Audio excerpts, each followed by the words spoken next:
All right, guys, here we are in the pits with Cole Paulson. If you guys have been paying attention, you'll know Cole has just set the fastest time here at this event. Cole, how do you feel? It's pretty damn good, man. Pretty damn good? Yeah. So I know a little bit about your car. Everyone, if you don't know, this right here, this is Sydney. This is Cole's R35. He's taken this car a lot of places. It's been a World Time Attack Challenge. It's been to Pikes Peak. It's been in the wall at Concourse M1. Cole, what made you want to come back out here and bring this car out at such short notice? I love Time Attack, plain and simple. And I see this as a good turning point for Time Attack in the U.S. and to take everybody to the next level. And we definitely wanted to be a part of that. So we scrambled and pulled some strings and made some stuff happen to get here. So it wasn't easy, but we're here. You know, Cole, that reminds me of seeing you at Auto Club. It wasn't easy there either. You definitely scrambled some things together. You made it. You might have been in a little bit of debt when you got there, but you got out on top. For those of you that don't know, Cole was one of the first guys that said, hey, we're going to come out, we're going to do this. His car has been sitting in a trailer for a long time. He's been focusing on his other program. You want to tell us about your Sierra cars?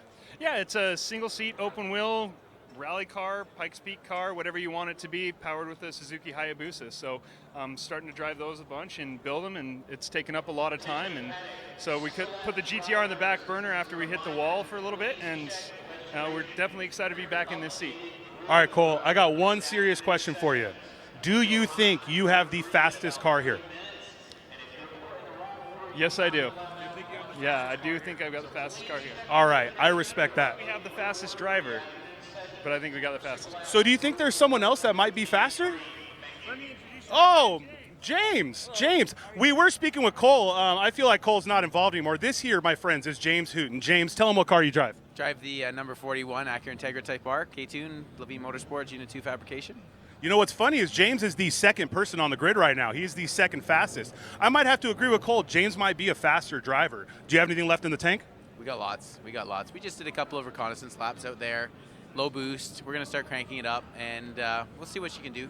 We're gonna give it some for this last session. All right, so we got one more session here, guys. Just so you know, James definitely has the ability to surpass Cole. Cole told me on the side, though, Cole told me on the side they got a little bit more to crank up, but James says he has a little bit more to crank up. I say we do some roll racing down the front straight for $100. I like that. Oh, that's scary. Oh, Cole says make it 200. Hold on. The biggest thing here that you guys don't know is Cole, he may have the nicest looking car here. This is balling on a budget, guys. Cole has literally emptied his life on this car. And by life, I mean Kyle's pockets. I was about to go there. For all of you that don't know, this is Kyle Schick, my friends. This is the gentleman that brought this car to fruition. Kyle, how does it feel to be number one out here? It feels great. I'm excited. Excited to see what happens this next session. How does it feel to have a snow Mexican so close to you? I'm a little nervous. I'm concerned. We've got a snow Mexican that works for us too, so I kind of get used to it after a little while. Oh, man. All right. So all I'm saying is I'm pretty sure if he beats them, we're going to build the wall to the north, not the south, guys. You guys don't realize that the wall to the north would have to be a little bit longer than the one to the south. Say that one more time. The wall to the north would have to be a little bit longer than the wall to the south. Yeah, but the thing is, Canada is only so inhabitable. You know what I mean? Y'all don't live in them frozen areas. You live in the semi-frozen areas. That make you the money. All right, guys. Here we got James Hooten. We got Kyle Schick, the man behind Life Motorsports. And we got Cole Paulson, the shoe in Life Motorsports. All right? So what I'm going to do is, with them, I'm going to take you guys to the back. We're going to take a look at their cars real quick, and then we'll go from there. See, this car's so popular, this man in the big boots is staring at it. Let's take a look at this car, guys. This is Life Motorsports right here. This is a GTR 35. This is a GTR 35 power plant. But we're going to walk around the driver's side so they can keep working. But as you can tell, this car has been done from front to back, guys. Full Wisefab suspension knuckles, carbon body everywhere. This car is carbon from front to back. You come over this way, this whole thing is just pure cockpit. What you can't see on the other side is that is pure fuel cell over there, safety caged, pure driver's seat. The doors come off, air jack suspension. The air jacks aren't actually in the car. They have air jacks on the outside. They bolt to it. Exhaust coming out right here. We're going to come around back, take a look at this triple element wing. They put a lot of time and aero development on this vehicle right here. So this wing, all the carbon body panels, they've put a lot of time into this. What they actually don't know is Cole sold us a set of wheels we have on our Time Attack car, so I may be rooting a little bit for Cole. If you want to get a little low down here, you'll notice they have a full tunnel. This is all aero effects right here. This allows the air to come out clean. Both radiators are in the rear right here, so everything in the front of the car is just pure packaging, and then you have 2 radiators in the back and a tunnel.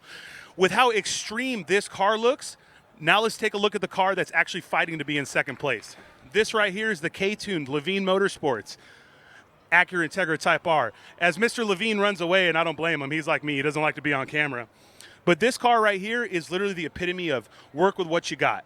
That is a World Time Attack car. This right here is a car built by them on their free time. Don't get me wrong, they are real workers. This isn't like 2 dudes working in a backyard, but they've put a lot of work into this. Let's see if this door's unlocked. All right, I get to break into this like a real Mexican. Same thing with this cockpit, fully stripped. Everything is nothing but work. If any of you know James Hooten, you know he has this regard for watermelons, so We Don't Lift Performance made him that helmet right there. Stripped as can be. Unlike that huge power plant in Cole's car, we have in here a K-Series. What's the displacement on this K, Eric? It's a 2.4 liter GT35, 76 or 82? GT35 82 running how many pounds of boost? He's running 28 pounds of boost right now. My guess is they're going to do some of this in a little bit to make sure that gets done. He says no. James says blow it up. It ran a 213. So we have Cole Paulson's car over here ran a 211 007. This car ran a 213 446. Before that lap, they were half a second off of each other. But what I heard from James is he got a little bit of transmission issue. It was overflowing. They got that fixed. He has done some recon laps, and he can turn up the boost on this car. What I heard from Cole is she's still got more in her. So I think at the end of today and all of tomorrow, you're going to see one hell of a ride. So I want to thank these guys for being out here. I want to thank you guys for watching. And this right here is what we call Time Attack. It's a family, it's fun, it's talking trash, but it's making sure that everyone knows we're here to compete. K-tuned Acura Integra, GTR 35 by Life Motorsports, guys.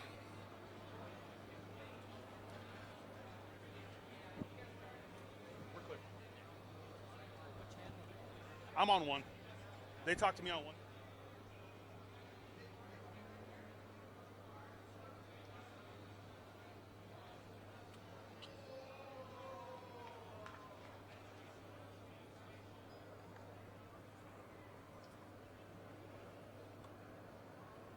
Yeah, those aren't the race cars, our cars.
All right, guys, we're out here with Kyle Patterford. It's Patterford, right here with Kyle Padelford in his 1995. Arthur, you can put those down.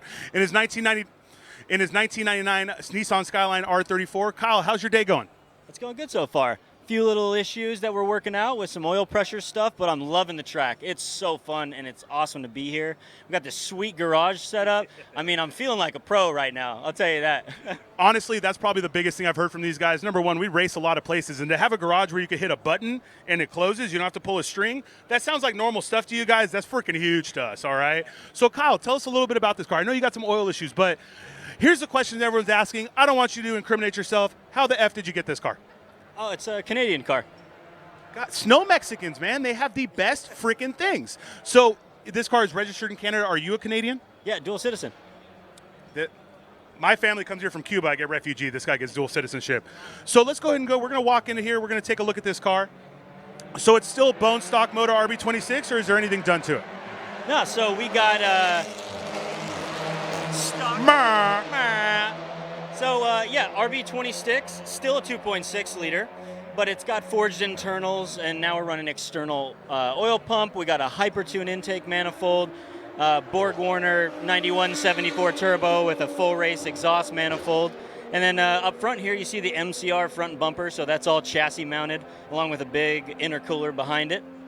Yeah, so, nothing too crazy, just slightly modified. You know what I like about this car is exactly what you said. You'd have to really be in the industry to know. So what he's saying about this bumper is the bumper itself is an aero piece. Most people are used to bumpers dangling at the bottom. This bumper is mounted to his chassis. It's mounted to the subframe or something that connects it to the car. So all the downforce coming from this front bumper and those canards is actually sucking the car down and not sucking the bumper down, which is big because he does have a true GT wing. So let's move here. You mentioned a company called Hypertune. Any of you guys who are into the Japanese or Australian world, Hypertune is an Australian company. This is probably one of the nicest, AKA most expensive intake manifolds you can buy for a car, period. We have one on one of our cars, so I know. I didn't get paid for a month. But how do you feel? This build, do you think you can go any further with this, or is this something where you're comfortable where it's at? Well, I could absolutely go further, that's for sure. But I'm so happy with where it is at the moment. I just really want to get some seat time. Fix all the little tiny issues, with development. Those little issues happen, but I really am super happy with where it's at right now and just get more time behind the wheel. No, and I'm super glad to hear that. I've seen him run grid life events. He came out to some GTA events. Now he's out here in Texas. He's another person that was super excited to come to COTA. If you come to the side, he is the epitome of time attack. TE37 SLs. Anyone who runs time attack knows if you're on Volks, you're going fast. If you're not on Volks, you're a peasant. Back here, here's what we're going to say. He may have had a little incident on track. It wasn't his fault, but he may have gotten tapped in the rear. So the car doesn't have a rear bumper right now, but that is something that we love about this sport. He didn't cry about it. He didn't come in and hit someone in the face. They probably held him back, but he's Canadian, so he probably would have gone up to him and been like, hey, man. But at the end of the day, he's out here. He's still trying to go faster. He's still trying to compete. It is a natural GTR. This is from Canada, right-hand drive. Every person in America right now that isn't Canadian, so every person in the United States. See, us United States people, we say America too much. Everyone in the United States right now is kind of licking their lips because we do not have the ability to get this car yet. And truth be told, I've driven one of these. Godzilla is real. But same thing, it looks like you have a chassis-mounted wing too. Yeah, we got a chassis-mounted APR performance wing there. I figured that was just the best thing to do. You don't want it all porpoising on the top of the carbon fiber. And we had to ditch the stock fuel system and go to a nice big fuel cell in the back there. It's a fuel-safe piece, 18-gallon with some radium goodies in there. And so it just worked out really well. And we're running E85. E85? Yeah. So this thing, how much power does she crank out? Today we're running about 600 wheel horsepower. Turn the boost up, it's capable of plenty more than that. But I'm super happy with the numbers right now and the torque because I would like to get used to the car a little more. It's a lot of power. No, that's fantastic, man. Honestly, this is the car that a whole bunch of people have been talking to me about. Everyone loves to see Skylines, and not in a show sense, you know what I mean? A lot of these cars, crap out of it, that's for sure. In America, you can import one of these cars for 1 year and use it for show status, you know what I mean? But you can only put 5,000 miles on it, and there's all these restrictions, and at the end of the year, no matter what, you have to ship it back to Japan. So I'm super stoked on this. I am going to cut this short. I do see a Camaro-swapped V6 Miata that might be a little bit more interesting than your car. I think it is. It's definitely faster. Let's go shoot this way. Let's run around the front of this car. I'm going to go talk with Mr. Ryan Passy. Thank you.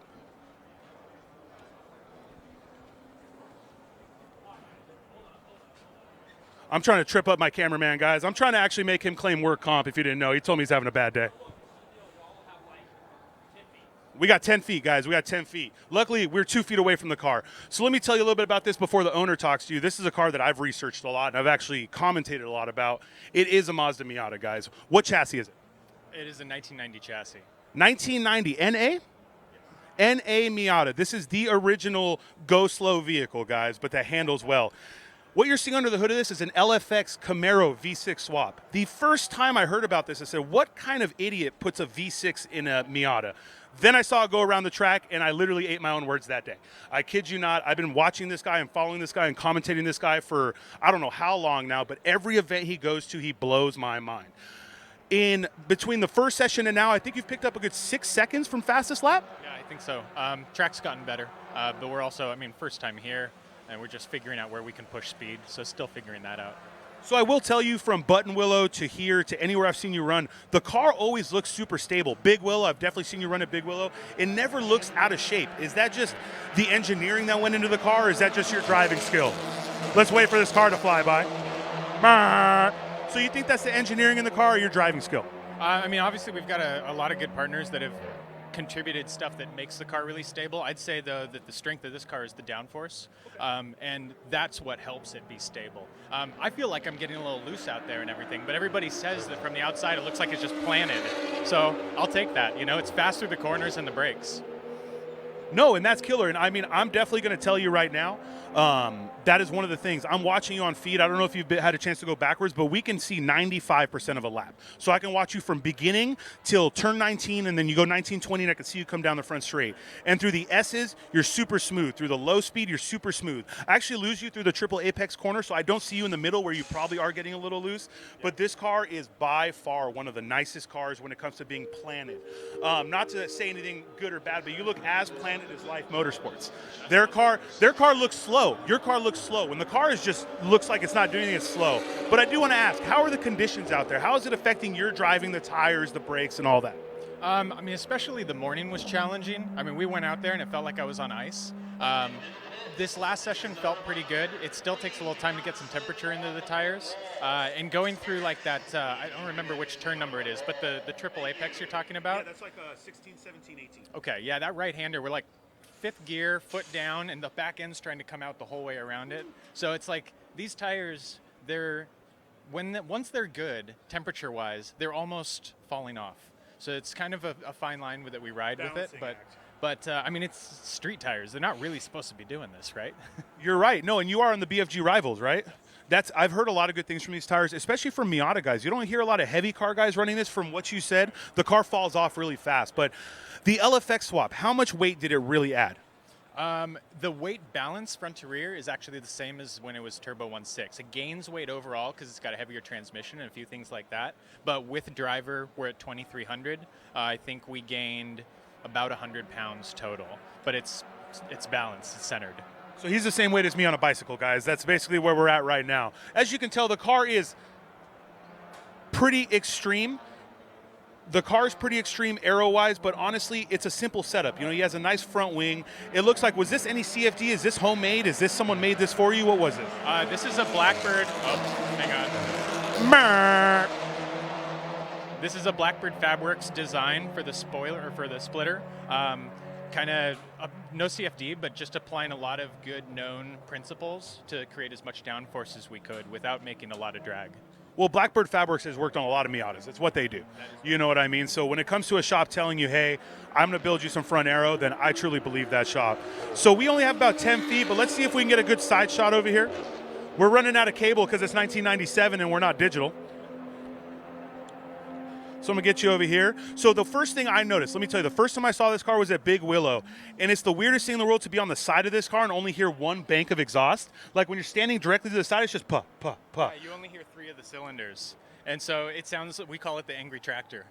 It sounds like it's dieseling almost. Yeah. So this car, as you can tell, it's on a nice StopTech brake system front and rear. I'm guessing those rotors are specifically made to have the least amount of rotational weight in the back? Exactly. It's a balancing act with mass versus how much temperature they can handle, but we try to trim it down. It is time attack, and so we're trying to reduce the weight as much as possible. Is that a GT1000? Yes, sir. Yeah.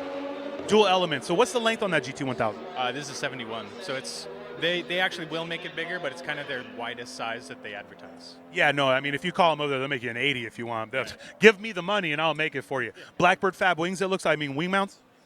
It's not, but we consulted with them on designing them. And who made the end plates? Those are Singular Motorsports end plates. They look good. I mean, I'll be really honest with you. This whole setup together, on track, this car looks a little ridiculous, guys. Let's be honest with each other. You see this Miata with the biggest front end in the world, and then, it's real skinny in the side and then a beautiful rear end. But when you get up and close to it, you see all the things they've really put into it. You see how they've taken everything they've learned through the past, the front splitter, the side skirts, just the way this fender comes in to evacuate air from the front tires. You could tell that this car has a good years of development. And honestly, like I said, I've been following Ryan for a while. I saw him at GTA Finals last year. He was laying it down, setting personal bests. This car is just a car that's going to go on. Now, the only real question I have is, do you have plan for more power down the road? I mean, we're certainly thinking about it, right? I mean, today in our class, I haven't checked, but I'm sure we're the lowest power car on the grid in limited. I mean, a lot of these guys have over double our horsepower. So to be even close to them is saying a lot for what it does in the brakes and in the corners. Down the straights, I know they're getting seconds on us, but we make up for it. So, yeah. That's great, Ryan. Thank you so much. I really appreciate it. Thank you for always coming out and supporting, and keep going out there and killing it, brother. Let's keep going out there and killing it. So I'm gonna grab. Go ahead. We're going to go ahead and call it on that one. I'm sure you guys have seen that pink NSX. That's from my heterosexual homie right here, Ravi. He's We Don't Live Performance, bro. He's the one in the NSX. I want to thank everyone for watching us. We're going to go live back on track in a few minutes. Okay, guys?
minutes. This is another reminder, please do not sit on pit wall.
Attention to panic. GTA drivers, group 3. This is your 5-minute call to grid. GTA drivers, group 3. 5-minute call to grid.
Attention paddock, drivers and teams, please keep your children out of the cold pits and hot pits. Please, no children in the cold pits or the hot pits. Again, I will repeat, drivers and teams, please keep your children out of the cold pits and the hot pits. There are no children allowed in the cold or hot pits. Please keep them out. Thank you very much.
All right, guys, here we are, Group 3, Session 4. This is going to be the final session of today. So these are the Group 3 cars. We have 3 more run groups, my friends. We have Group 3, Session 4, Group 2, Session 4, Group 1, Session 4. I can count, apparently, so I did watch the count as a child. 1 potato, 2 potato.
All right, guys, we're back up and running here at Super Lap USA. This is the final set of sessions here. This is Group 3 going out. We'll go 3, 2, 1. These sessions are all 20 minutes long, if I'm not mistaken. I will confirm that before I shoot myself in the foot.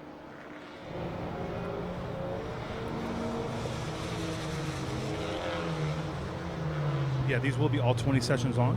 20 sessions, 20 minutes long. So we're going to go through Group 3, then Group 2, Group 1. I've been hearing a lot of people asking me. We'll be back on track at 4:40. So right now we're at the Group 3 Session 4.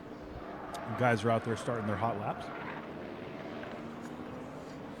This is towards the end of the day. We do have a full day tomorrow, so don't be surprised if you don't see every car out on track. Some of these guys do have to save the vehicles for tomorrow. More than that, they got to save the tires.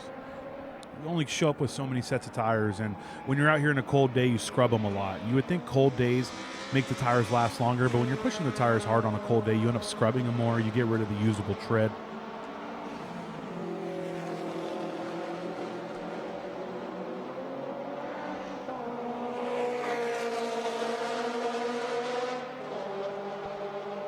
You guys have heard me on this one for a while, but that F20C powered AE86 Hachiroku has been out there putting in some faster lap time.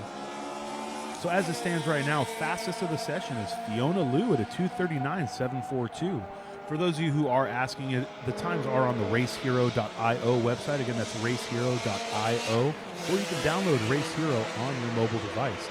It is a free app. Super Lap Battle USA is going to be one of the top events that's running right now. You can not only watch live scoring, but you can go back to every single session we've run and look at all the fastest times there. Got Thomas Lee out there in his 8th gen Honda Civic. This right here is Fiona Liu. Fiona's the one that's run the fastest time in this session so far at 2:39.742. Very respectable time considering this is her first event in this vehicle. And you guys have been following long enough to know Fiona usually runs the E46 M3, but we've heard she's had some issues with that vehicle, and I think she just finally decided to get into an S chassis.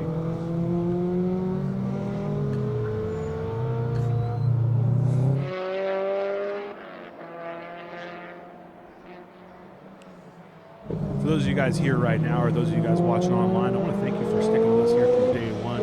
Got a full day tomorrow of time attack. We can make sure we get faster times. Talking to the faster guys down there, if you were watching our interviews, it really seems like both Cole and James feel they have a lot left on the table.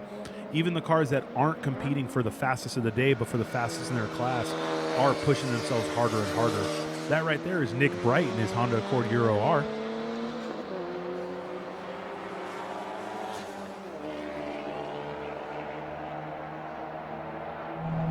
This track has done plenty to surprise these drivers.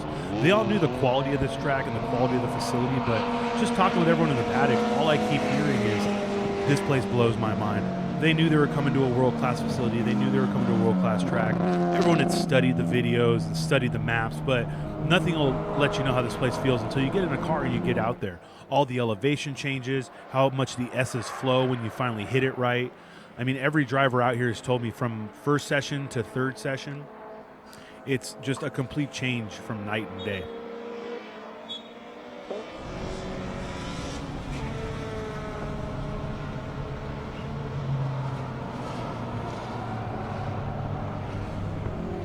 Looks like Drew Turner in the number 90 just surpassed Fiona Liu with a 2:38.845.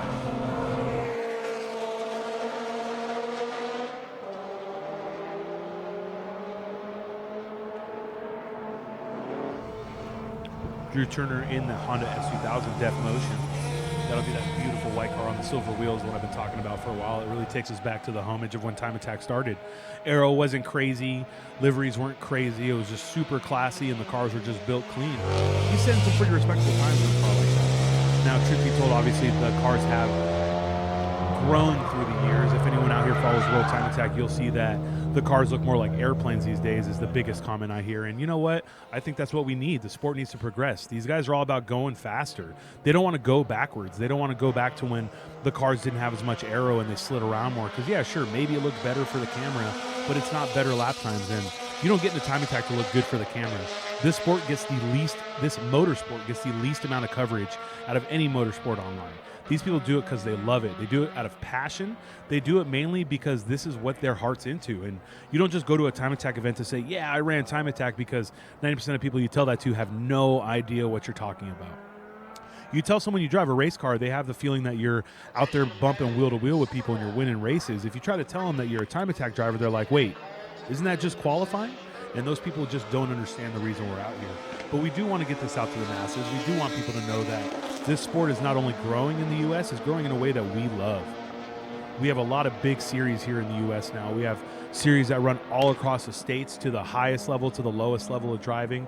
We have SCCA time trials that'll help you get up here if you're uncomfortable trying to get here on your own. You can work your way up through all those series and then finally go, hey, I'm comfortable to get out there with the big dogs and build a car for that.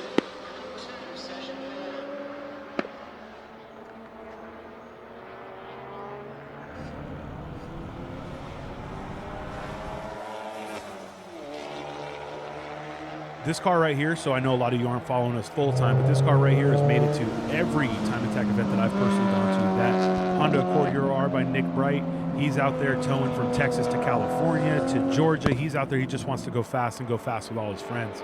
That's another big thing about us. This is a family sport. You may not feel like you have family in this when you first show up, but one or two events in and all the competitors trying to help you and everyone going out there and having a good time.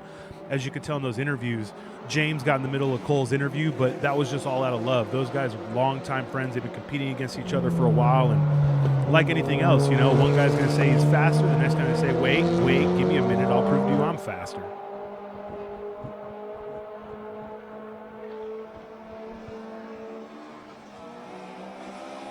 Those of you wondering, that is not a TSX. I keep calling that car a Honda Accord Euro R, and most people think that it's just a rebadged TSX, but the thing is, that is a true right-hand drive Honda Accord Euro R. That car, I believe, came in from Canada. Nick himself lives here in Texas, so unlike us Californians, they get to have all the cool cars here.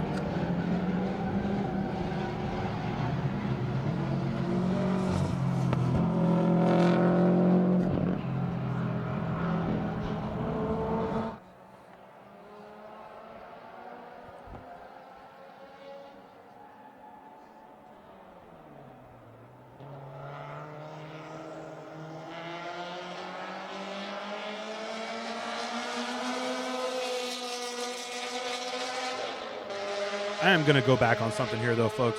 I have read a few comments and a few people out here just, you know, thinking we may take those interviews too far, but you got to realize these people I'm talking to, they're my friends of over a decade.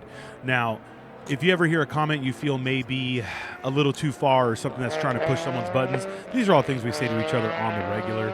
Don't ever feel like we're out here trying to disrespect another driver, because all these guys are pushing themselves to the limits, and we have nothing but the utmost respect for everything they do.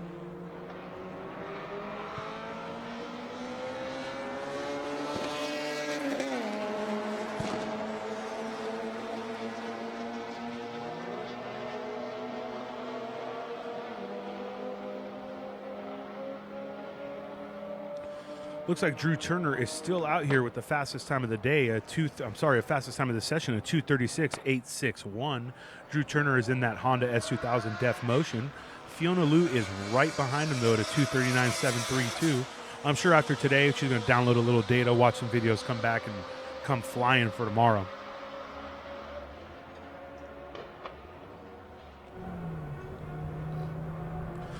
Kyle Paddleford is still out there. That's the gentleman we talked to in the interview. He is missing his rear bumper and some of his rear aero components because of it, but he's out there getting seat time. He told you himself the car is faster than he is. He's happy with the build he has, and he doesn't want to push that build any further until his driving abilities match it.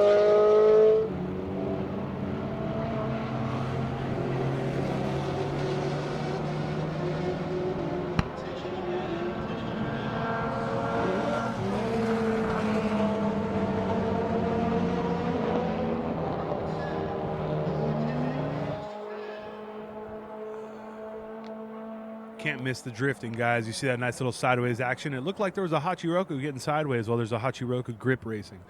Most people don't really see this car as a grip car, but in Japan, this was one of the original Toge cars. This was one of the original Time Attack cars.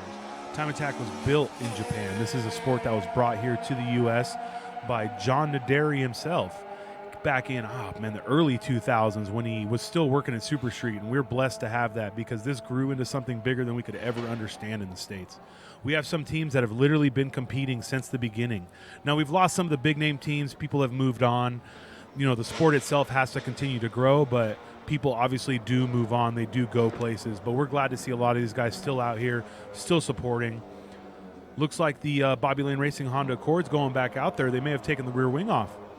Maybe their driver feels there's just too much stability in the rear, so they're going to try and get rid of some of that for him.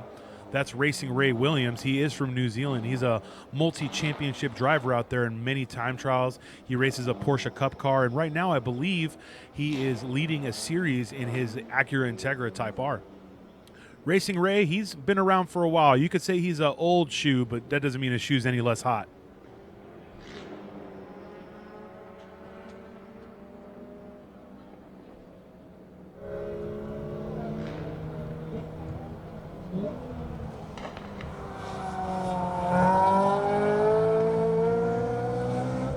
Thomas right here, he's probably one of the most excited people in that Honda Civic.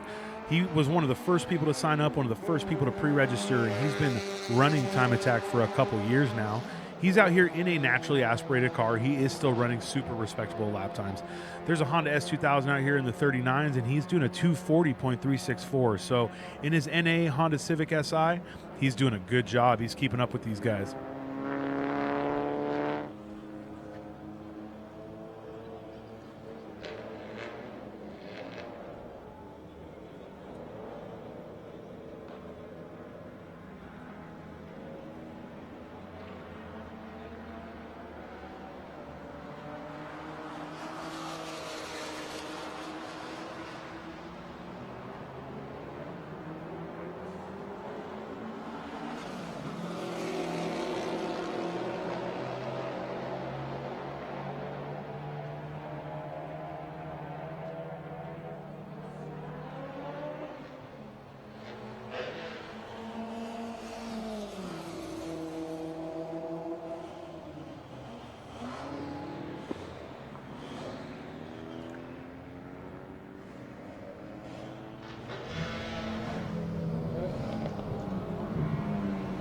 Oh, man, here we are at the end of the day, folks. We do have less cars on track right now. Like I said, a lot of people are going to be saving their car. Nick Bright's not one of them. If you ever met Nick Bright, he's going to run every lap of every session. I've seen that guy break a splitter, break a wing at Buttonwillow, go back out. He usually comes with a different front lip just in case he's broken so many. The one that threw me for a loop is he literally broke his GT wing, goes out next session with the OEM wing on the car. I've never met someone that's just like, yep, take it off, put a new one on, send it.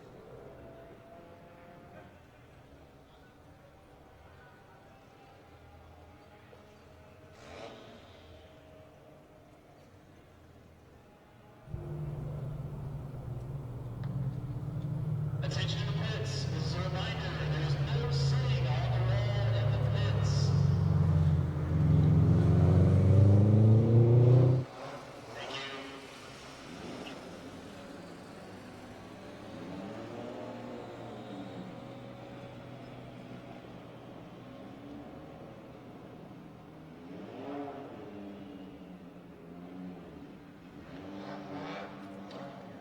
Attention to the paddock. Super lap. Group 2. This is your 5.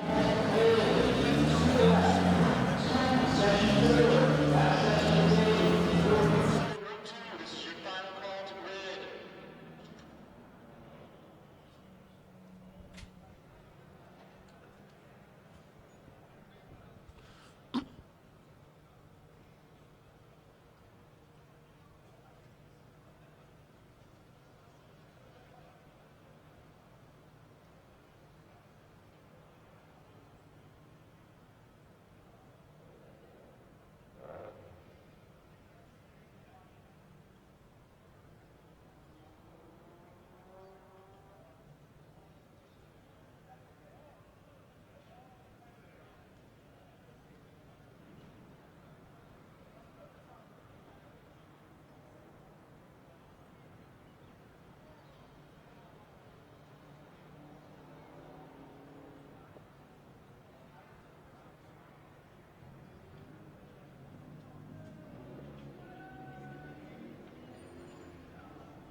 All right, guys, here we are. We're about to go out for Group 2, Session 4. This is one of the main fast groups. We're going to go through Group 2, Session 4, and then up to Group 1, Session 4. Obviously, folks, we know you guys want to see the fast cars, but these guys are all fast in their own respects. These guys are setting times in their own classes that are to not be matched. I'm just going to stutter through that entire sentence. They're setting times here in classes that are going to be difficult to pick up on. We do have records. We have fastest of the day, which is almost always an unlimited car. Then we're going to have unlimited record, limited record, street record, and an enthusiast record. This year being the inaugural year, obviously every fast time in their class is going to be a record. There has never been a time attack held here. There have been time trials held here. There have been nationals. But the thing about time trials and time attack is they are not identical to each other. Time attack cars are built to a little bit more of an extreme. It wouldn't be fair to try and classify a time trial car with a time attack car because 9 times out of 10, the time attack car was going to crush them in the same scenario. Now, if you tell a time attack car to do 10 laps like a time trial car, the time trial car is going to win because the time attack car is going to run out of gas on lap 3.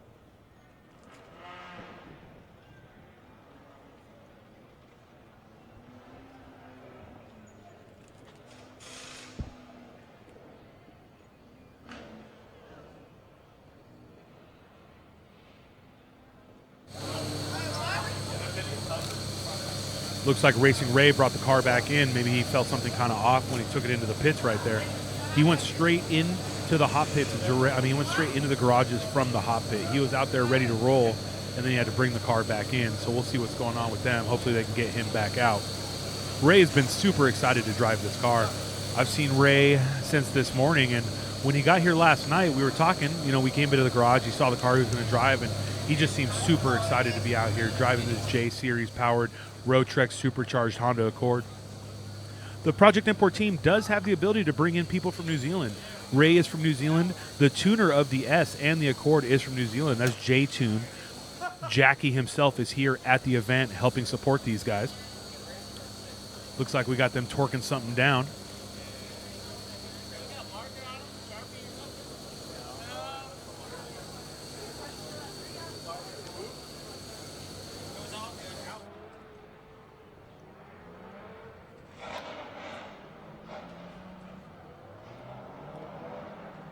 All right, guys, it does look like Group 2, Session 4 is going hot. It is green flag.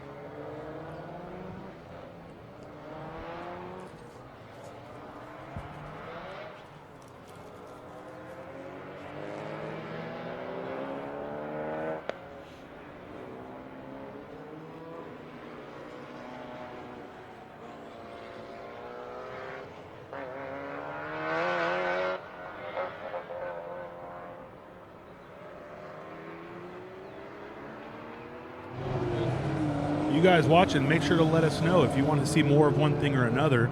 This is our inaugural event. We will have some more interviews tomorrow, so I know you guys love that. I'll make sure we get back out there, get at least 2 sessions of interviews, try to get talking to some more people. Obviously, everyone wanted to hear from the 2 fastest guys of the day.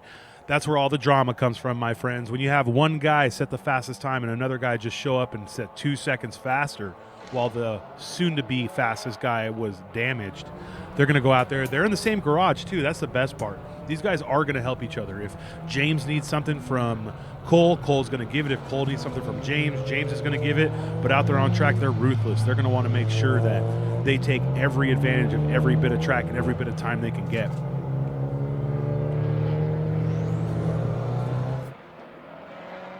Here's Sally coming out in her VA chassis Subaru STI. You guys might know Sally from quite a few different feeds. Sally runs every GTA event and every Grid Life event, and she was one of the first people to register here for Super Lap Battle USA. She actually just made an announcement, too. She'll be racing in TC America in a Honda Civic Si. It's kind of odd to see Sally come out of a Subaru and get into a Honda, but it's badass to see her get into another series and some wheel-to-wheel. We feel like that alone is really going to step her driving up to another level. We all remember this car. This is Nick Steniford. I was really praising him, and I will still to this day praise him, but he is the reason we had an hour red flag, so some drivers might be side-eyeing him right now.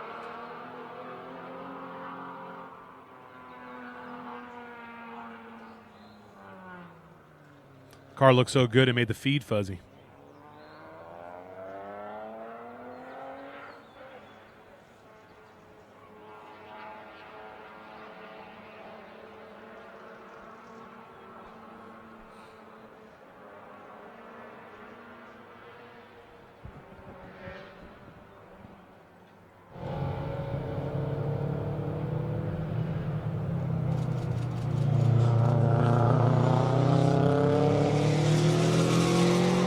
we have him.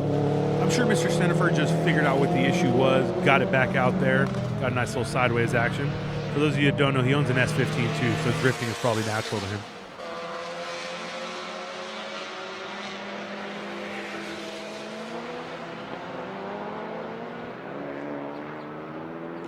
So from what I heard from his team, Nick had a blown oil line and a cracked rotor. So it seems like his life is just going down its normal path. He seems to be the guy that always seems to find an issue, fix it, and go out there and go faster.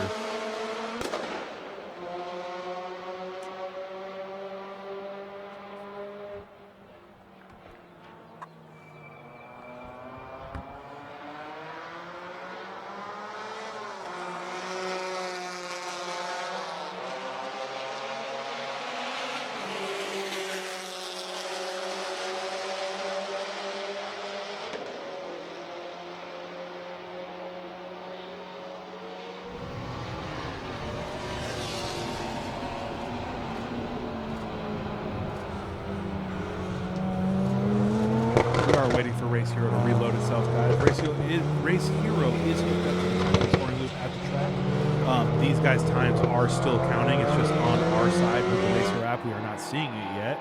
It will reset itself. We will see it soon. But we got Sally moving. Last session she was out, she had a little hood issue. The hood was open and flapping.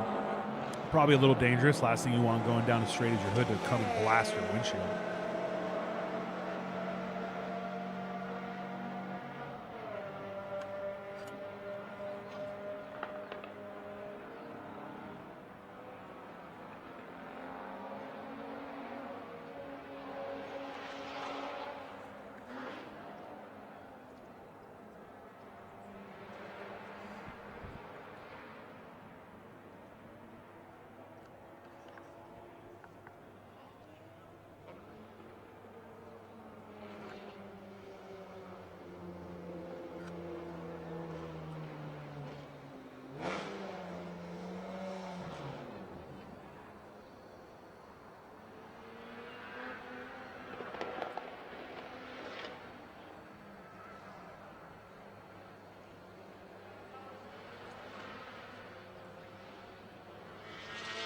It looks like, if I wasn't mistaken, I caught a quick black flag on their electrical system, black flag for car 420. That'll be the Bobby Lane Racing Project Import Honda Accord. Not sure if it's throwing fluid or if it's having any issues, but it didn't look like it was doing anything wrong out on track. So hopefully it's nothing too serious and able to get that back out there. That right there is the USR Racing Honda Civic FK8 Type R that's being driven by Jason Owens. Jason Owens has been traveling the States time attacking for quite some time. He used to actually time attack a Honda Fit with a K-Series in it, but now he's time attacking a true brand new Civic Type R. They've put a lot of time and development into that car, and they're probably one of the few teams that has a handle on it.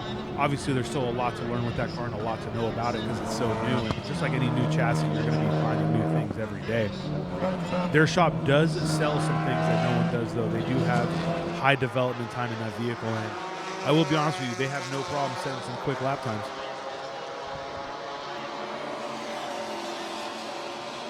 There we go, guys.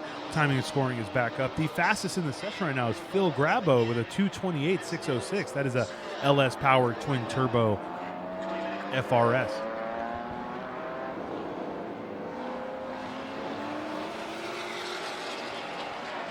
Sally McNulty over there doing a 2:35. Her and Jason Owens are matching almost identical. She did a 2:35.465. He did a 2:35.794. Got Mike Kang in street also doing a 2:35.975. These street guys are right with each other. Then we got Ryan Payne and Zach Sober at a 2:45. Ryan Dusex at a 2:38. These guys are all within a super competitive time frame of each other. Fastest time of the day is still Phil right now. Sorry, fastest time of this session. That's Phil right now catching up to Ravi in his Acura NSX.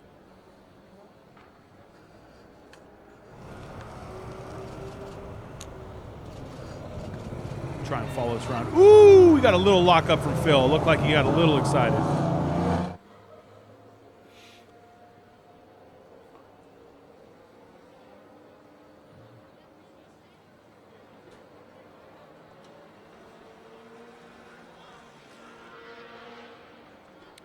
Phil, even with that lockup, had no issue getting around Ravi.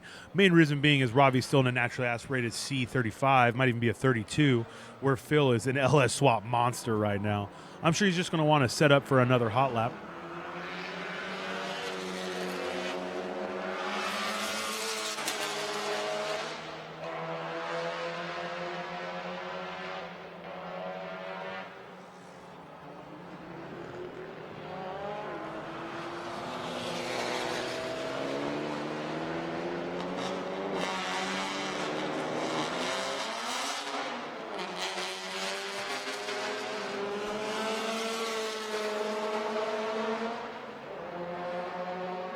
Here we are, guys. We got that whole crew behind that Honda Accord right there.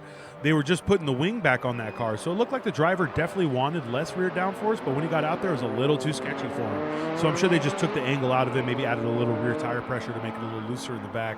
They'll have all night tonight to get that car dialed in for tomorrow. Phil did a 230. It's 2 seconds slower. Not surprising with that severe lockup behind Ravi right there.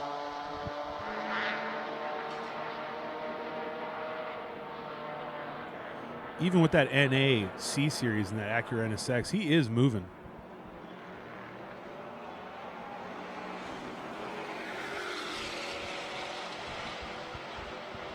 It's Tony D and his Porsche 911S. It's nice to see these German cars coming out. If you've been following US Time Attack, the last 2 or 3 big events, we've had quite a few Porsches. Some GT3s, some wide body cars. These guys are coming out in droves and proving that their cars can compete in those events.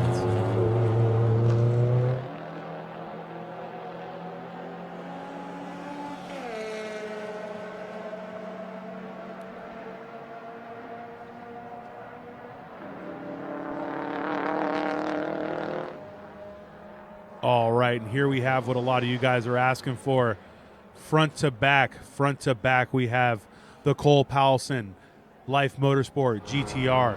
Behind him, we had the K-tuned Acura Integra. These guys are waiting to come out. Guarantee you they're going to come out swinging. Both of them are one-lap wonders. I know a lot of people have a negative connotation of that, but the thing is, these cars are built to a point where they're not really going to do more than 1 lap.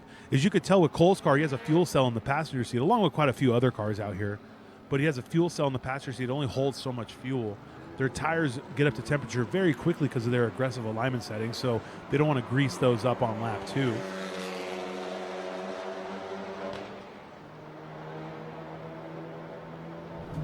Looks like we have Phil off. I don't see any fluid or any damage. This may just be a issue right now. We were watching it. I didn't see anything coming off this car. I didn't see him lock up. I didn't see any oil. I didn't see any smoke. So he may have just shut her down before there was a catastrophic failure, or as we've seen before, he may have just had a malfunction electronically. Might have to reset these cars. Just like the cars you see in LMP races and GT races, these cars are really high-strung to the point where the electronics are crazy. Sometimes, just like your computer at home, you got to just restart it. Have you tried turning it off and back on again when they call tech support?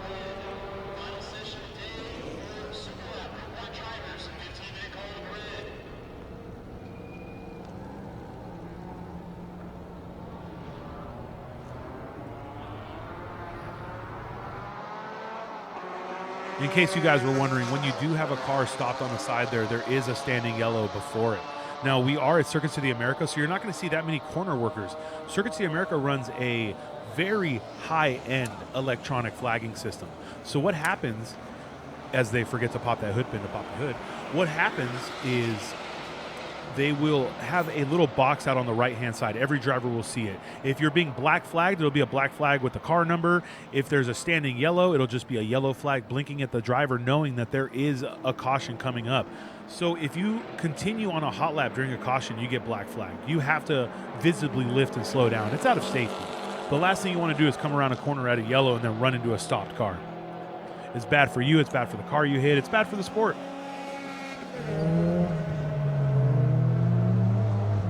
He hasn't been able to get that bad boy restarted, and it looks like let's see how long we have left in this session before we get to Group 1. Looks like we got about 8 more minutes left in this, guys. 8 more minutes.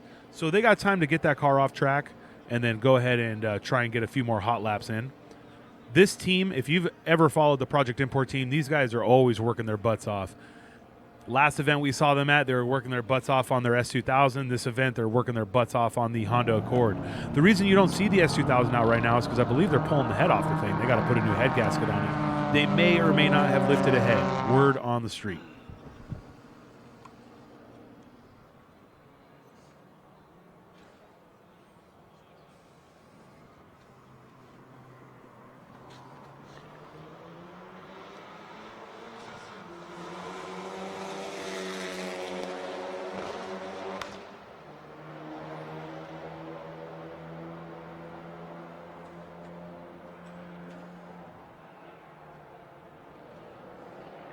This may just be a tactic by Phil. He knows he has the fastest time of this session. He's trying to slow everyone down. Nah, Phil's been doing this for a long time. My guess is he just has a serious issue with his car. Phil's the kind of guy that if he thinks his car will get back, unless he's leaking fluid, I'll tell you right now, Phil is smart enough to know if he's got anything coming out of that, you pull over, you wait. Safety's going to have to come pick up Phil if I'm not mistaken.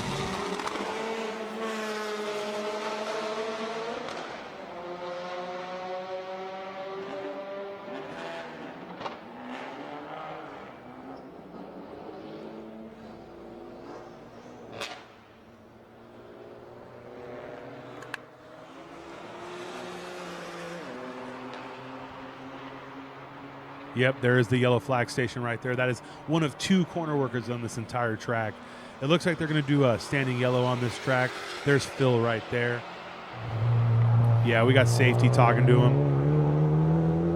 It looks like that car is not going to fire back up, so there's a good chance this session is going to end under yellow. No one's going to get a faster time while this section's blocked. It's a pretty good little straightaway right there. If you're going to have to go through that half throttle for safety, you're just going to lose a whole bunch of time.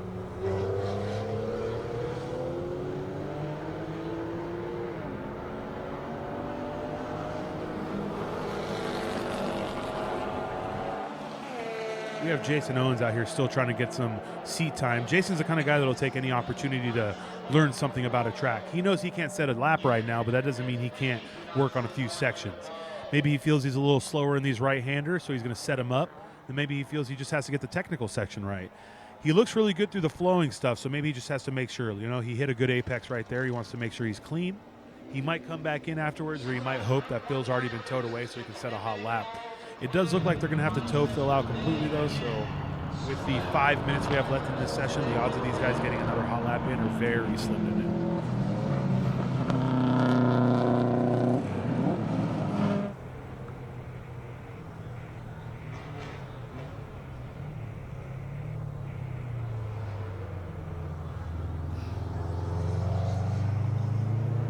They're on their way.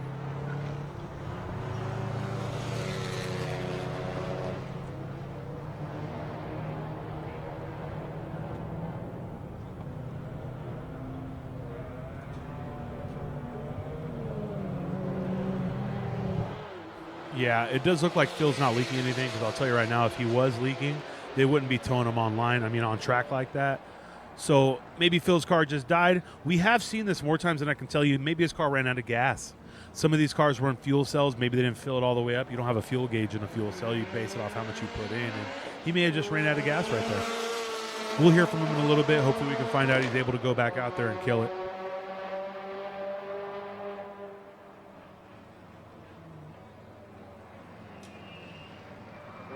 That right there is Earl Zimmerman just out there pushing it. See how lap times he's running right now. He's at a 2:32, 2:32, so he's running respectable lap times. His fastest lap of this session is a 2:31.668, so he was able to be within half a second of his fastest, even with a yellow. He probably had some cleaner sections, because I did see him lift in the yellow area.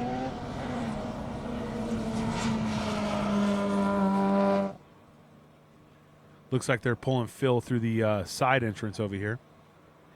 This is the one good part about being a track marshal. You don't have to go around the whole damn track. You can go wherever you want.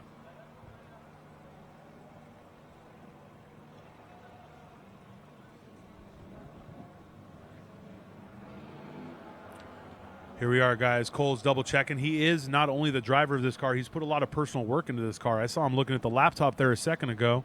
Looks like he's just going to make sure everything's copacetic on that car. His team is looking at all the data. These guys have every sensor you'd known to man, every sensor you would know. They have potentiometers, they have shock sensors, they have brake sensors, they have yaw sensors, all stuff that the average human being would look at and go, yep, that's silly. But those guys look at it and tell them, hey, you can push a little further here, you can push a little further there.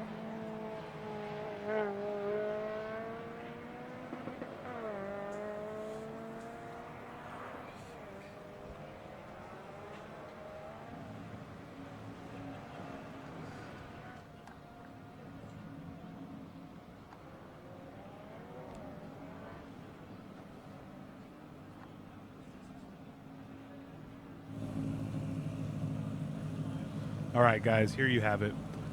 Group 2, Session 4 is coming to an end. The group is checkered. Group 2, Session 4 is coming to an end. Coming up here on pit is Group 1, Session 4. This will be the final session of the day, not just for this run group, but of the day. Let's see if James and Cole can go out there and set a little faster time.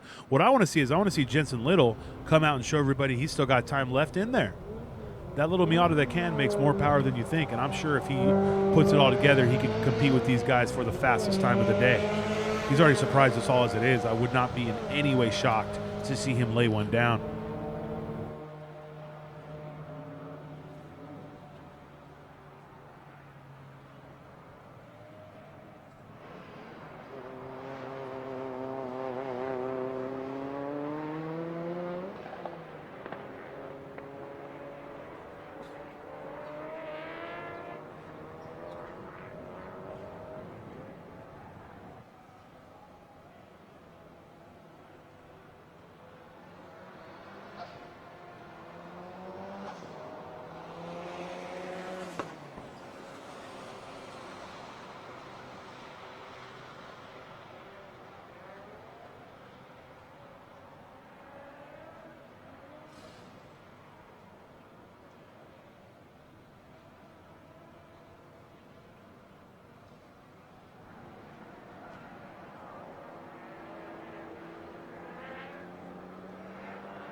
Super drivers, Group 1, this is your 5-minute call to grid for the last session of the day.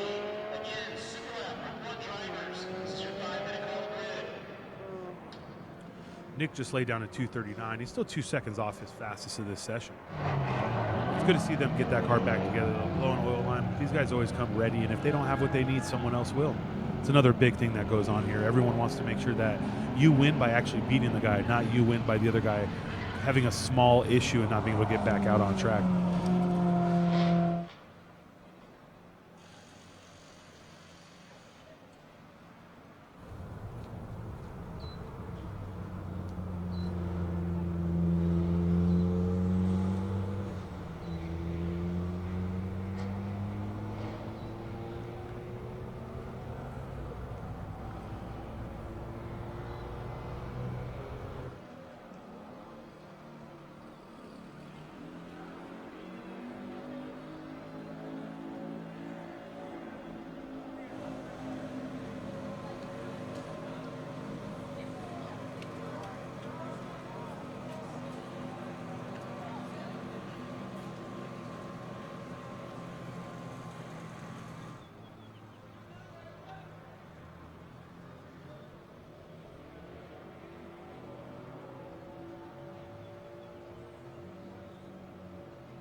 There they are, guys. This is the Group 1, Session 4 lining up right now. Group 1, Session 4. this is going to be the final session of the day. Hopefully we see James come out behind him. I don't see James out of his garage yet, but he could be waiting to pull out. I do hear an Integra, though, so I'm pretty sure you're going to see him. Attention pits. This is yet another reminder that there is no sitting on the wall in the pits. Again, there is no sitting on the wall in the pits. There he is, guys. There he is. He heard me calling. He heard me talking. He knew that Cole can't be the fastest guy here. James feels like he's the fastest guy here.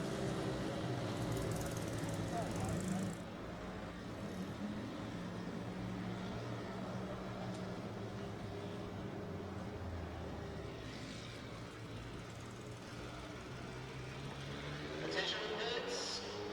Please do not sit on the wall. Jump into the bushes. All right, here's what you're going to see, guys. You're going to see James go past all these other cars waiting. You're going to see James either get behind Cole or next to Cole. My guess is he's going to get next to Cole, give him a little mind games. Oh, he's going to get up in his mirror. He's going to get behind him. Woo, how close are you going to get, bud?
It does look like we have a safety vehicle out here. They may be checking if Phil dropped fluid.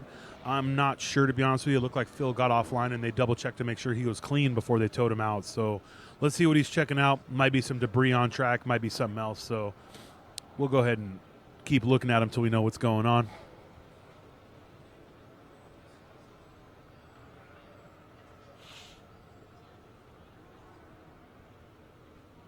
Man, these guys are world class. I don't know if you've ever seen the facility here at COTA, but I was blessed enough to sit in race control.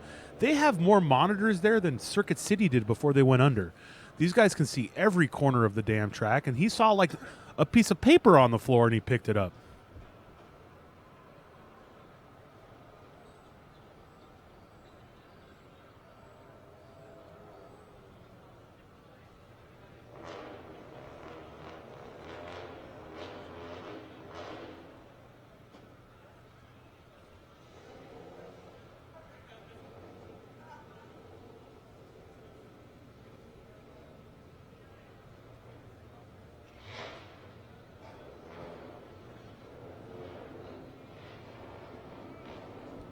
Oh, man, they're sending him hot. So that safety vehicle picked up that debris, and now they're sending out Cole. We're going to go ahead and watch these cars coming out. We'll catch Cole when he starts his hot lap, but let's watch a few of these cars coming out first. Cole's going to go out, warm up his tires. This man's a professional, guys. I don't know what to tell you. He knows how to get his car exactly where he needs it to be. But James is no slouch, my friends. James is going to go out there. He may have just turned up the boost a little bit for all we know. Woo! Get a little sideways there. That's what you call V8 right there. Any car can make horsepower, but it takes a big boy displacement to make that kind of torque.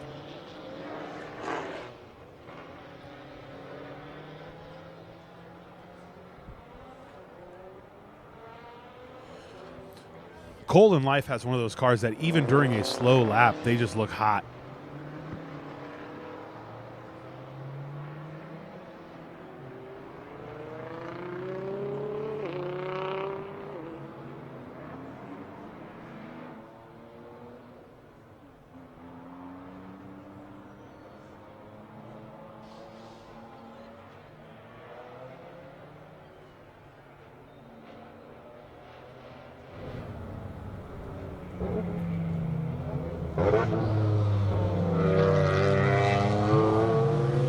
So, I'm not going to lie, Cole has never truly let me down, but I don't think he's going to today. He's come out and shaved 2 seconds every session.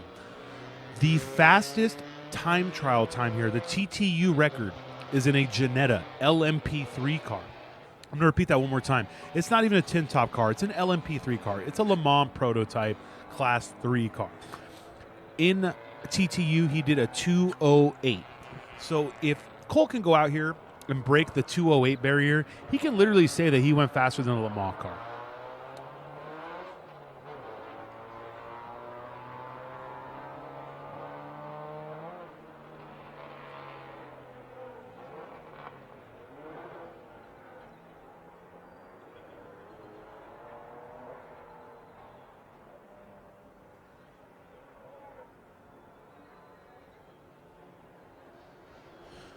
All right, guys. So we got these guys coming around on their laps. My guess is that Cole's going to start a flyer as soon as he gets it. Cole has done a great job of actually being able to get the exit down the front straight well. A lot of guys make the mistake when they start a flyer to overcook it down the front straight.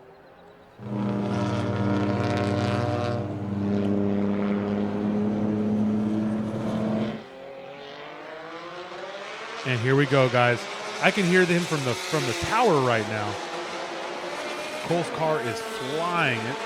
You know, from here, it really does sound like he turned it up. Maybe that's just my emotions getting the better of me, but here he comes around turn one, and there's James in the background throwing sparks. James is trying to scare Cole. Woo, getting that all-wheel drive car sideways. Let's see him through these S's. The biggest thing about this GTR is it doesn't even look fast because it's so planted. He doesn't, in no way does he look like he's hauling because his car just isn't moving side to side. He had a nice little entry there. He had to give it a little brake check into the second turn. I guess he was carrying more speed than he wanted to. There's James right behind him. James is definitely pushing. James wants to make sure that Cole knows that he's here for it.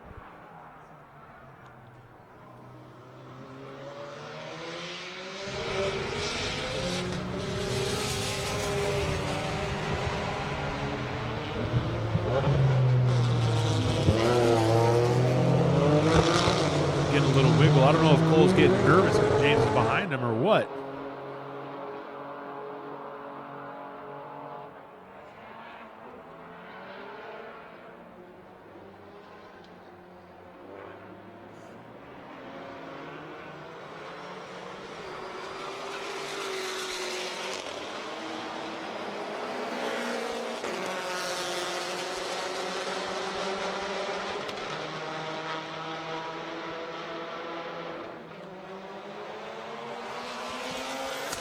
Looks like Cole's getting around the track pretty well.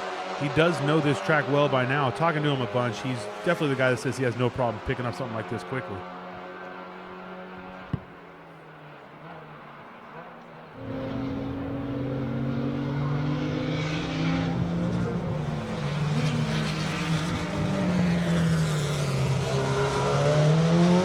All right, guys. Hopefully this Race Hero app's going to let me know immediately when he crosses that line. Here we go. Cross and start finish. Boom! 2:11.131. He was just off his fastest time. He had done a 2:11.007. Where's James? Where's James?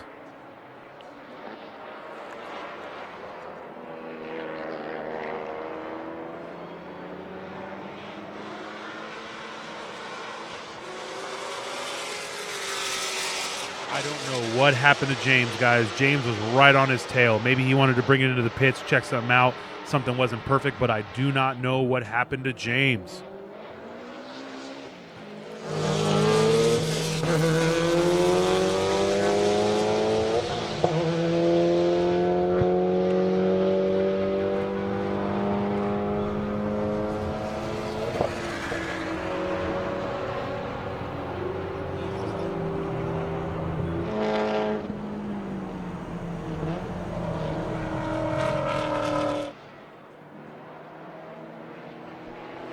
Oh, Cole. I have a feeling Cole felt like he could have had more to that. He was pushing a little hard. I feel like Cole might have been overdriving that instead of just letting the car do what it does. Not that Skylines drive themselves, even though it is a misconception at the stock level, but Cole's car is a monster, and there's something you don't see that car do very often. That's get sideways around corners and kick the ass out. So he may not have gotten the pressures or temperatures into the tires that he wanted, but he had absolutely no issue wrangling that thing and still doing another 211. Ryan Passy at a 225. If you guys were around for that interview, you do know this is probably the most unconventional Mazda Miata around, but it is one awesome machine. Brian Tyson with a 227. This man can just bring his street car out and wrangle every bit of performance out of it. Again, I wish his Focus could have made it.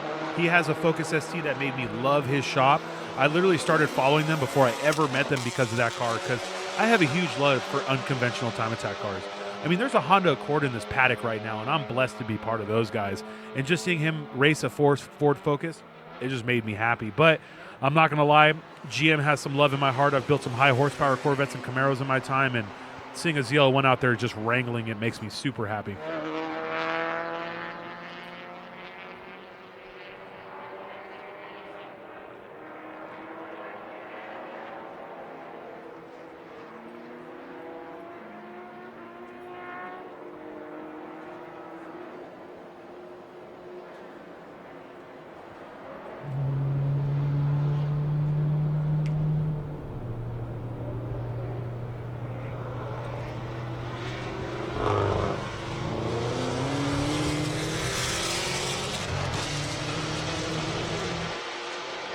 Yeah, it does look like Cole Paulson is not going to go for another hot lap. He is smarter than that. I mean, I don't mean to be negative in any way. Plus, I love seeing him go by my tower as he passes me right now. That thing sounds gorgeous, seeing at 5 miles an hour. But he knows that he doesn't want to push the limits of this. This motor came from their last Pikes Peak event. In the interview we talked, this car has been, I don't want to say on the back burner, but they have done an amazing job creating a rally-ready car for you guys to purchase with a Busa engine in it. Everyone I've talked to that drives them says they're amazing. I'm talking they have grip version, drift versions, off-road versions. And when we reached out to Cole, when Cole found out we were running this, he said, wait, I'm taking Sydney out of the trailer today, and we're going to get working on it. Again, Sydney is the name of his GTR. I don't know if he named it Sydney because of World Time Attack or he just has like a soft spot for it, but it's by far my favorite car.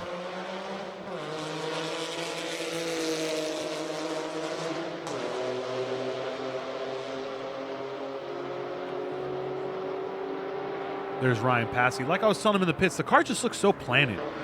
I'm sure if he put a little bit more power into this thing, he'd have to redevelop the chassis, make it a little different, but he is picking up so much time in the corners. Oh, no, James. He was right behind Cole. I lost him.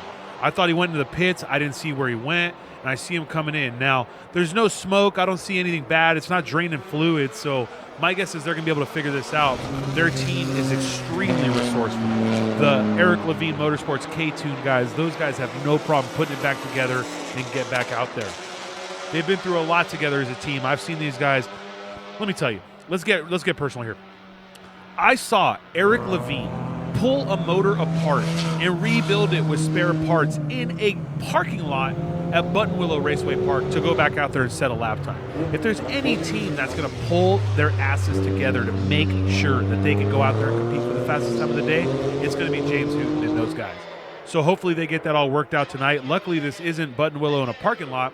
They're in a beautiful F1 facility in one of the best garages they could be in. So they're going to have some time behind them. They're going to have to probably have a late night, but they're going to make sure that car gets put back together. I have no doubt. That's Mike McGinnis right there in his stock motored R35. It has every bolt-on possible. It's tuned. It has upgraded clutch packs. It makes 600 horsepower. He says he can go up to 750 if he wants to, but he's over here just pushing it around 600. So that car has no problem putting down some lap times.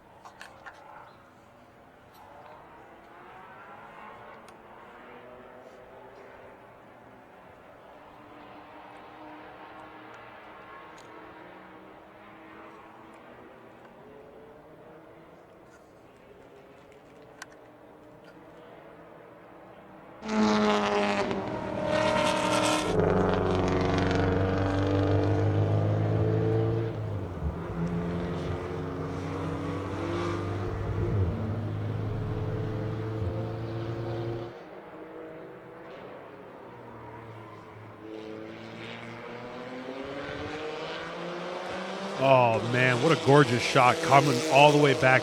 This is probably the only time you'll really see the elevation change. Did you see how high up my camera was before he zoomed in? This is 130 feet of elevation change. It's like driving up 130 feet in only 200 feet. It goes from flat to ramped up. I know people who wouldn't make it up this thing on a bicycle without having to stop and push. Seeing these cars coming up the front straight, it's so impressive. And the best part about an uphill entry is you don't have to brake as hard or lift as hard when you go into turn one. Now, that's a pro and a con. It makes you want to push even harder. And you know what? Ryan Passy has not put a foot afoul yet. A foot afoul. He has not put a foot off. He's made sure that he's pushing it to the limits that he can, but that he is still putting down clean laps. He's done a 2:23.969.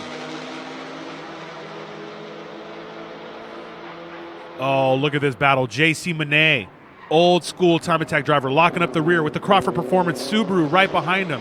You want to talk about fossils, you're looking at two of them, and these guys are battling it out.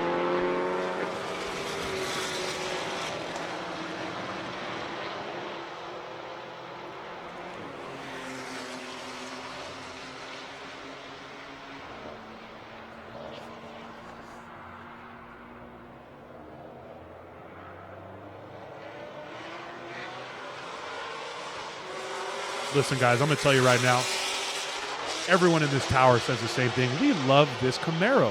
It's beautiful. It's gorgeous. It's not too much. And he is laying down some super respectable lap times. Let's see where he's at right now. He just did a 2:30 flat in that monster.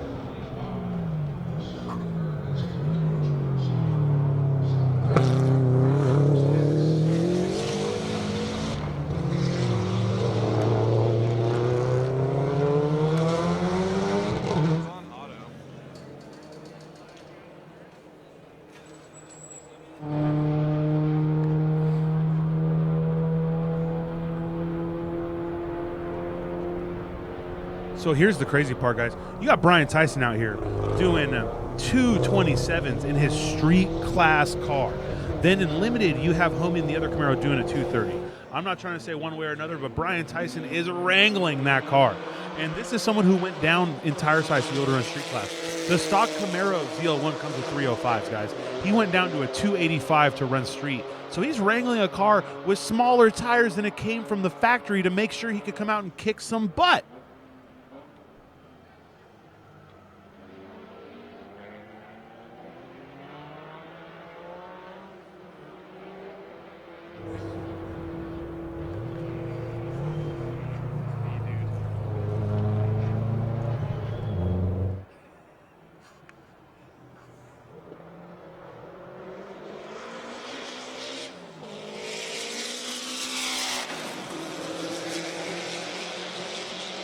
Looks like JC's pushing hard. See what kind of lap times he just laid down.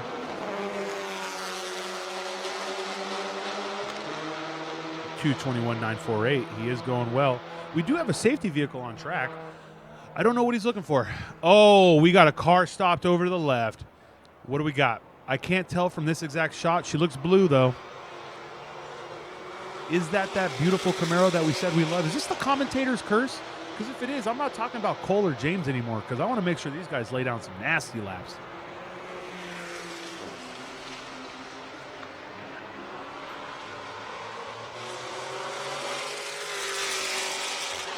All right, guys, it wasn't commentator's curse. The Camaro's still alive and breathing. Once I find out what car that is, I will immediately let you know.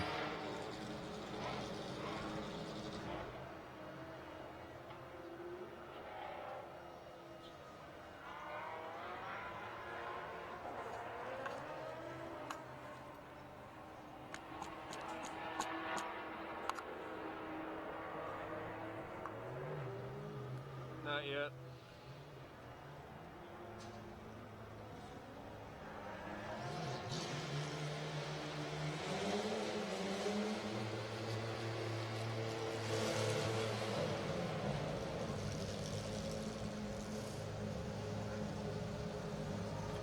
While we're under yellow, these are some beautiful Porsche GT3 cars.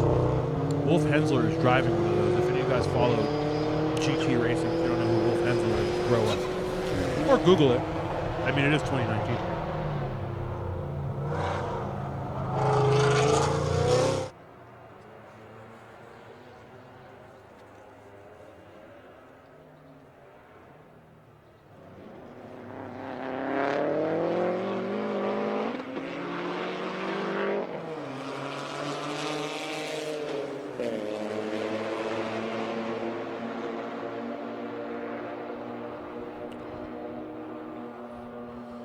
right, let's see if he can go ahead and wrangle it around these corners. Last time we saw him pushing this hard, he ended up actually coming in the pits at the end. Looks like a little understeer right there, but he brought it in nice. That was a good correction.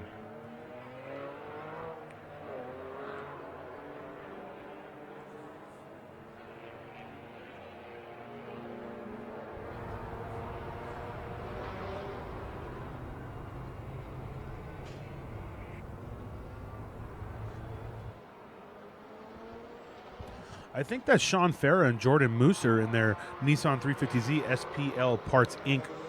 350Z. I think I said 350Z twice. That's being pulled off the track.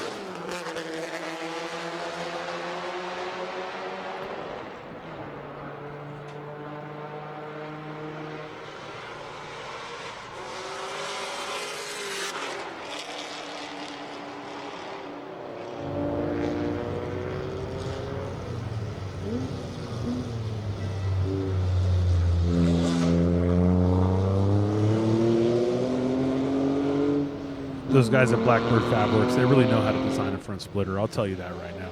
You see a lot of these cars where the splitter sits super high and super low. Under braking, under load, this splitter still has a great level. I'm sure this car gives nothing but confidence to the driver. That might be why we always tell Ryan it looks so planted and why he picks up so much time. When you're in a car that just gives you confidence, it allows you to push even harder.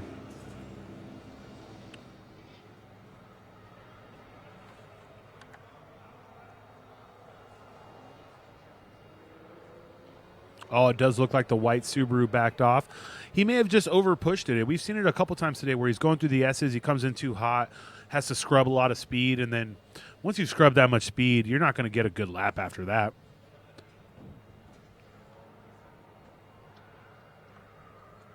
Yep, we have safety vehicle right here. So in case y'all don't know, you totally can pass a safety vehicle towing a car. You just have to do it safely. To any drivers out there, if you're watching, if you're out there, if you're a fossil, when there is a safety vehicle, you have to be safe. You can't pass a vehicle while passing a safety vehicle. You can't go crazy out there. These people put their lives on the line to make sure you're safe. So you make sure to take the time out of day and thank them, you know? Go around them safely. Don't make them feel like they're going to die to help you.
All right, guys, that right there was the final session of the day. This was Group 1, Session 4.